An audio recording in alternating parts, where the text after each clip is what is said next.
Look guys, നല്ല മഴയും അതുപോലെ തന്നെ നല്ല തണുപ്പുള്ള ഈ ഒരു ക്ലൈമറ്റിൽ നല്ല ചൂട് പായസം കിട്ടിയാൽ എങ്ങനെ ഇരിക്കും? അടിപൊളിയായിരിക്കില്ലേ? അതിനായിട്ട് തേങ്ങ അതേപോലെ അരച്ച് ഒന്നാം പാലും രണ്ടാം പാലും സെപ്പറേറ്റ് ചെയ്ത് വെക്കാം.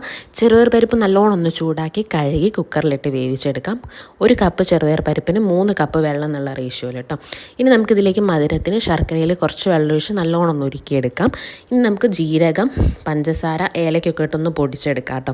വെന്ത ചെറുപയർ പരിപ്പിലേക്ക് ഒരു തരിപ്പ് യൂസ് ചെയ്ത് നമുക്ക് ശർക്കര ആഡ് ചെയ്ത് കൊടുക്കാം. അതിനുശേഷം കുറച്ച് ഉപ്പും കൂടി ഇട്ട് കൊടുക്കുന്നുണ്ട് കേട്ടോ. ഇതിലേക്ക് നമ്മൾ രണ്ടാം പാലും കൂടി ഒന്ന് ആഡ് ചെയ്ത് കൊടുക്കുന്നുണ്ട്. ഒന്നാം പാലിലേക്ക് നമ്മൾ നേരത്തെ പൊടിച്ച് വെച്ച ഐറ്റംസ് എല്ലാം കൂടി ഇട്ട് നല്ലോണം ഒന്ന് മിക്സ് ചെയ്ത് അതും കൂടി ഇതിലേക്ക് ആഡ് ചെയ്ത് നല്ലോണം ഒന്ന് തിളപ്പിച്ചതിന് ശേഷം നമുക്ക് തീ ഓഫ് ചെയ്യാം. ഇനി നമുക്കിതിനായിട്ട് നെയ്യ് ഒഴിക്കുക. നെയ്യിലേക്ക് കുറച്ച് തേങ്ങാക്കൊത്ത് ഇട്ട് കൊടുക്കുന്നുണ്ട്. അതിലേക്ക് കുറച്ച് അണ്ടിപ്പരിപ്പും മുന്തിരിയൊക്കെ കൂടിയിട്ട് നല്ലോണം ഒന്ന് മൂപ്പിച്ചതിന് ശേഷം നമ്മുടെ പായസത്തിലേക്ക് ഇട്ട് കൊടുക്കാം. അടിപൊളി പായസമാണ്. എല്ലാവരും ഒന്ന് ട്രൈ ചെയ്യും.